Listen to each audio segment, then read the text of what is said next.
I'm not wearing the same T-shirt 2 days running, just in case you're wondering, okay? I haven't, and nor would I.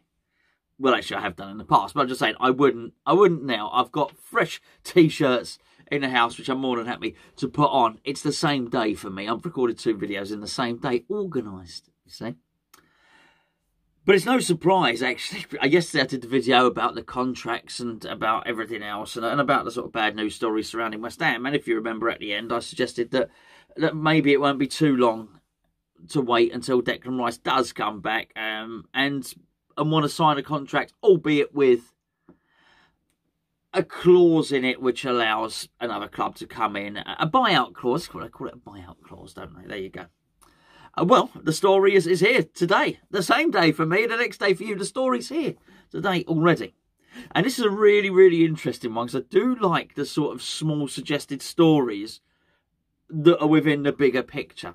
And this one's really good. So apparently Declan Rice has let it be known that he would be willing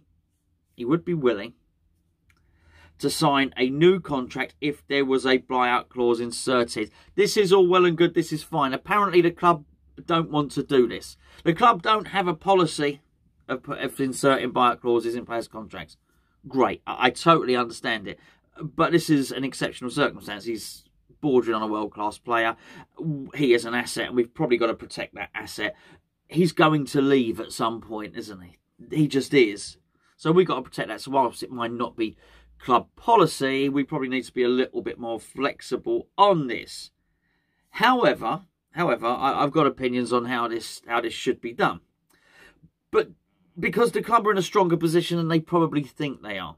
I mentioned in yesterday's video or the day before, whenever it might have been, that actually Declan Rice may well spend 18 months on lower wages, missing out 18 months of his career by basically earning 100 grand a week less.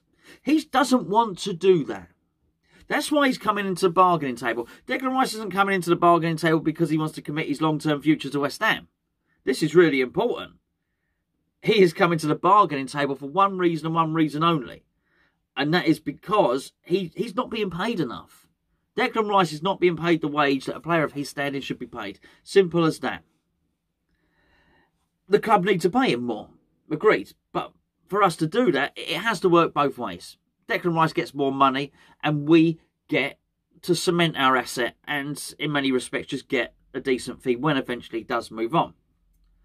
But this goes back to the story and the narrative throughout the summer, which of course is that Declan thinks, some of Declan's representatives, apparently, was it Matt Law in one of the newspapers? I think it's Matt Law who was reporting that Declan's advisors think the 100 million price tag's too high.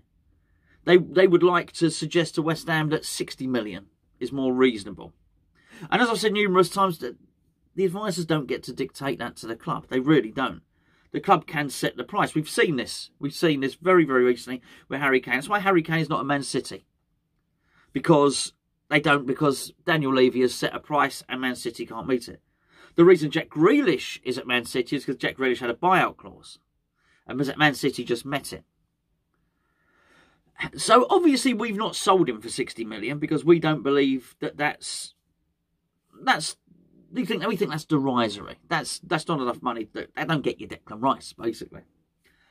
Okay, so Declan comes and signs this new contract and he wants the buyout clause. What we don't do is say, okay, Declan, sign a new contract, buyout clause is there you go, 60 million quid. Might as well not bother. Don't do the contract. That would be my advice on that one.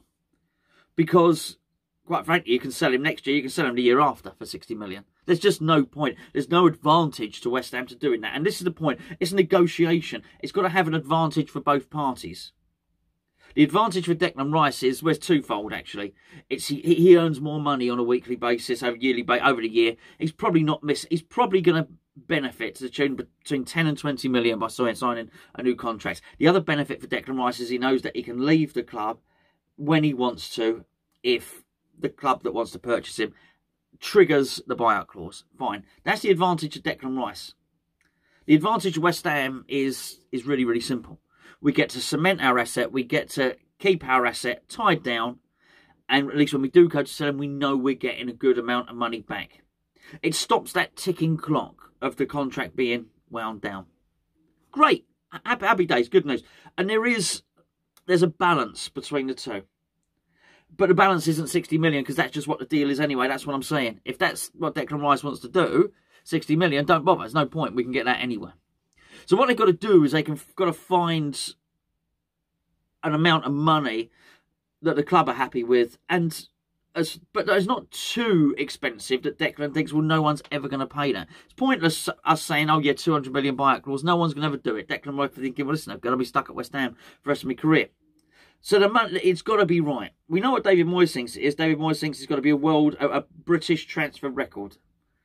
So at the very least, we're talking 100 million and a pound, or whatever, 101 million, whatever the case may be. It's got to be just over. How much David Moyes is going to have to do with setting this, I don't know. I would imagine very little. But it is an interesting dynamic. It's an interesting set of circumstances.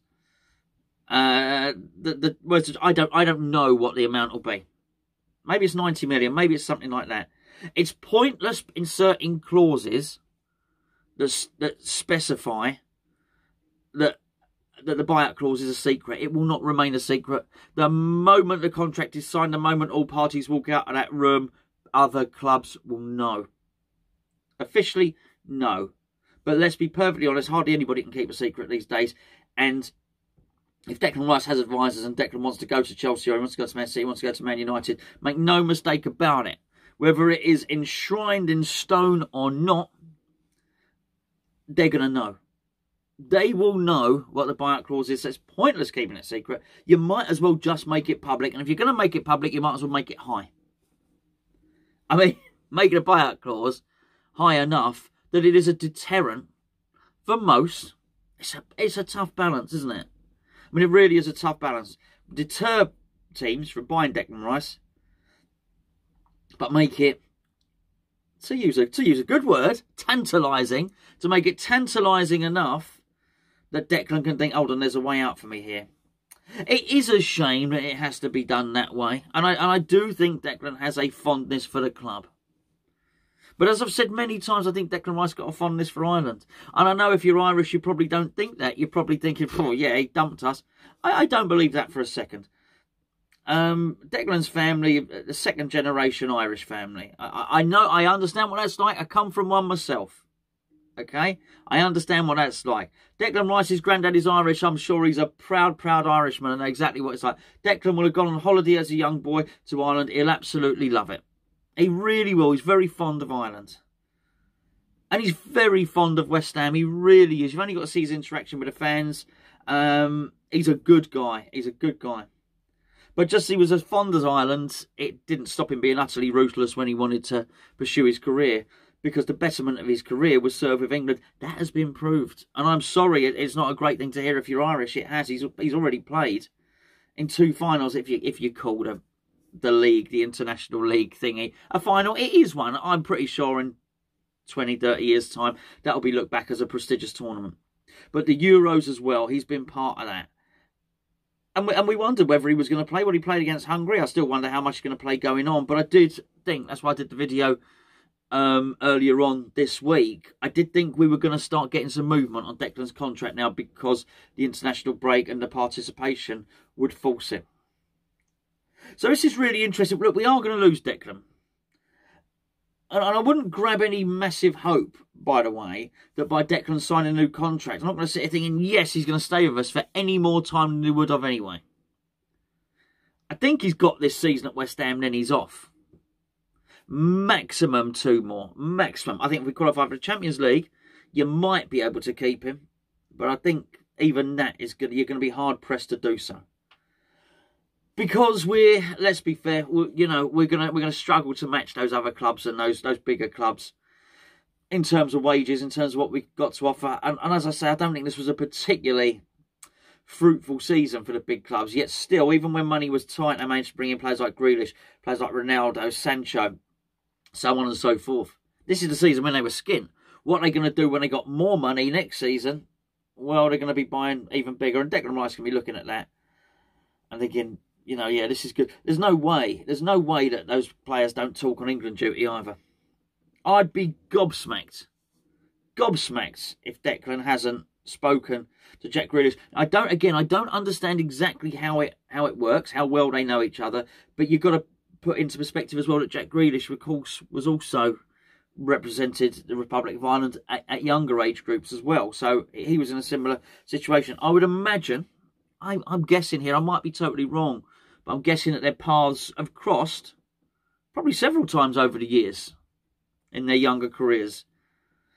I'd be really surprised if Declan hasn't turned around to Jack and said, "How's it been at Man City?" Even if it was just a conversation. "Hello, mate. How are you? How's things going for you at the new club? Has it been in training and stuff like that?" And it doesn't take much. They only take Jack to say, "Oh, the training ground. Oh, the training ground was marvellous," and all of that. He's done all of that, right? Because that's how Jack really speaks, of course. And Declan Rice is thinking, "Well, hold on, this is a bit good," and I just pretty much, I bet Jack Grealish is saying the level of training is so sharp and I'm improving as a player. And they're going to say all of these things. It's impossible to go away with England, for England and that not to happen. But it's really, really interesting. And I think we've just got to accept that in the end, Declan is going to leave. But I don't want to spend all this time worrying about him leaving. I think we need to enjoy him while he's here. I don't know what I'm pointing, I don't know what I'm doing. We need to enjoy Declan while he's here, right? We really must. It might be a season, it might be two. And it's just, I think we're gonna get our Declan a Scott Parker type season this season. But I don't think we get relegated, by the way. I don't think we're getting a Scotty Parker season from him. But I also think that we can enjoy that. But whilst I know he's going to leave, maybe, as I say, this season, top, he's going to, it's 12 months, 18 months, 2 years. It's going to be something like that. I think even with that in mind, I do sort of, whilst I'd be reluctant for it to happen, were we to get 100 million, now we know that David Sullivan's not gonna waste that money. Now I believe that 100 million, if it was that, would be in safe hands with David Moyes. And I do believe that whilst we might not get a midfielder quite as good as Declan Rice, I am sure of one thing, and that's this, that with 100 million in his transfer kitty, David Moyes might not be able to improve the individual position, but after 100 million, he would certainly improve the team.